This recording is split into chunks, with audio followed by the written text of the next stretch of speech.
बिलासपुर नगर निगम में नई सरकार बने 7 महीने हो चुके हैं, लेकिन अब जाकर पहली सामान्य सभा की तारीख तय की गई है। 6 अक्टूबर को ये सभा बुलाई गई है, जिससे शहरवासियों को कई अटके हुए कामों के पूरे होने की उम्मीद है। लेकिन इस सभा से पहले ही सियासी पारा भी चढ़ चुका है। देखिए पूरी रिपोर्ट। बिलासपुर नगर निगम की सामान्य सभा को लेकर लंबे समय से जनप्रतिनिधि मांग कर रहे थे। 7 महीने बीतने के बावजूद सभा आयोजित न होने से विकास कार्यों में रुकावट आ रही थी। जनप्रतिनिधियों ने आरोप लगाए थे कि जनता से जुड़े काम अटक पड़े हैं और निगम प्रशासन टाल मटोल कर रहा है।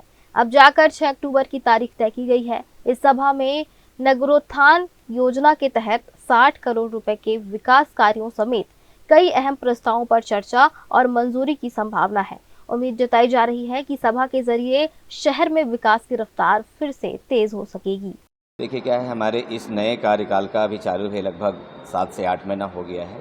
इस 7 से 8 महीना में सबसे पहले हमने गर्मी को झेला है, गर्मी के बाद अभी बारिश को झेला है। गर्मी के दिनों में शहर के लोग पीने के पानी के लिए बहुत ज़्यादा परेशान हुए हैं, जो अभी तक कई वार्ड ऐसे हैं जहाँ पर टैंकर से सप्लाई करना आज भी पड़ रहा है।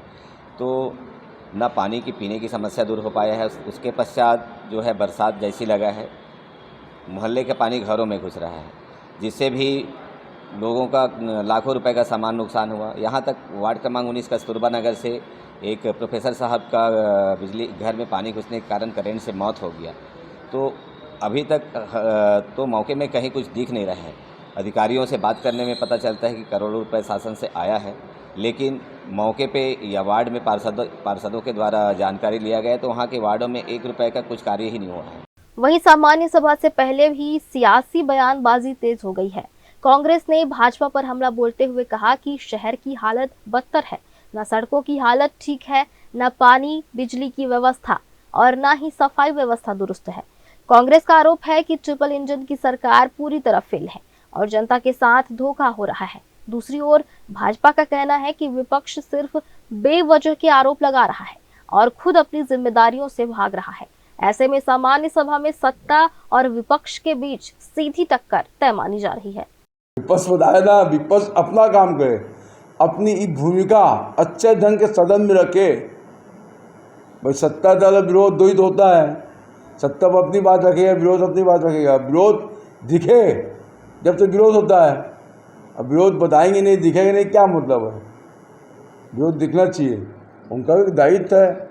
शहर के पार्षद चुन के आए हैं, शहर को देखे, शहर की समस्या को देखे, अपनी बात को, मुद्दे को उठाए सदन में। वही तो विपक्ष है। वो क्या है? जब मुद्दा नहीं उठा पाएंगे क्या विपक्ष है? अभी तो विपक्ष के नेता बना है, काम करेंगे, ऐसा नहीं है। बहुत भी अच्छा पुराना अनुभवी आदमी है। बाकी कई लोग भी विपक्ष से बढ़ चुके हैं, हमारे साथ काम कर चुके हैं, तो अच्छे लोग हैं। और काम तो देखो सबका होगा, काम में किसी भेदभाव नहीं है। नगर निगम की इस पहली सामान्य सभा को लेकर जनता की निगाहें भी टिकी हुई हैं। लोगों को उम्मीद है कि शहर की बुनियादी समस्याएं दूर होंगी और रुके हुए विकास कार्यों को हरी झंडी मिलेगी। लेकिन यह भी सवाल बना हुआ है कि क्या यह सभा वास्तव में विकास कार्यों पर केंद्रित होगी या फिर एक बार फिर से राजनीतिक बयानबाजी और हंगामे की भेंट चढ़ जाएगी। 6 अक्टूबर को होने वाली यह बैठक बिलासपुर के लिए कितनी असरदार साबित होगी, इस पर सभी की निगाहें टिकी हुई है। ग्रैंड न्यूज के लिए कैमरामैन गोलू कश्यप के साथ पिंटू दुबे की रिपोर्ट।